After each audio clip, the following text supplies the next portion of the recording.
সবার সঙ্গে সবসময় তর্ক করতে নেই। কেউ যদি আপনাকে বলে গরু আকাশে উঠতে পারে, তাহলে তাকে আপনি জানান যে হ্যাঁ, আপনিও তাই বিশ্বাস করেন।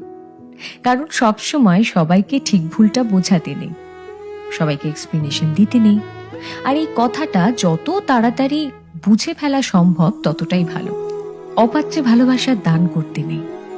আর কখনো কখনো নিজের থেকে বেশি অন্য কাউকে ভালোবাসতে নেই। নিজের সমস্ত দুঃখ কষ্টের কথা সবাইকে বলতে নেই।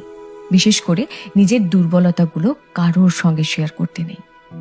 কিছু জিনিস একটু ব্যক্তিগত রাখা দরকার। হাত পেতে কখনো ভালোবাসা চাইতে নেই, কারোর কাছে প্রায়োরিটি চাইতে নেই। কেউ যদি সঙ্গে থাকতে না চায়, তাহলে তাকে জোর করে হাতে পায়ে ধরে আটকে রাখতে নেই। আর সব থেকে বড় কথা, যেখানে কদর নেই সেখানে